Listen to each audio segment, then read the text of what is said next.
Cyber પોલીસે ઝડપ્યું છે વધુ એક ઠગાઈનું મોટું રેકેટ। ચાઇનીઝ ગેંગ સાથે મળી ઠગાઈ કરનાર આ 3 શખ્સો ઝડપાયા છે। અગાઉ પોલીસે 5 આરોપીઓની કરી હતી ધરપકડ। ઓનલાઈન પ્લેટફોર્મ પર તે બોગસ કંપની બનાવતા હતા અને વિવિધ બિલ્ડિંગ પ્રોજેક્ટ્સ ખરીદી તે પૂર્ણ કરવાના ટાર્ગેટ આપતા હતા। દિવસના 1500 થી 3000 કમાવવાની લાલચ આપતા હતા। આરોપીઓએ 14.80 લાખથી વધુની ઠગાઈ આચરી।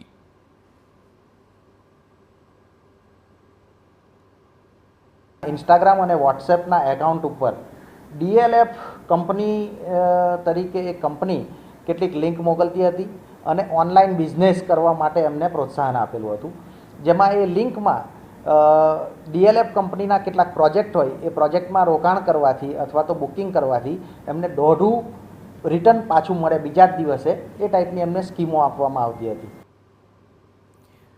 તો આરોપીઓ ચાઇનીઝ ગેંગ સાથે મળીને રૂપિયા પડાવતા હતા અને હવે સમગ્ર મામલે સાયબર ક્રાઇમે બેંક ખાતા ભાડે આપનાર, બેંકની કિટ અને સિમ કાર્ડ મેળવી આપનાર એજન્ટની તપાસ હાથ ધરી છે।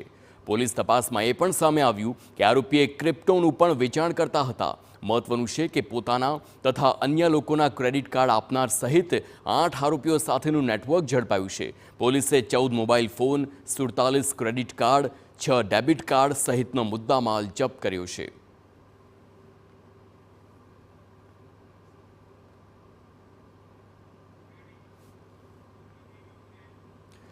શાસ્ત્રીનગર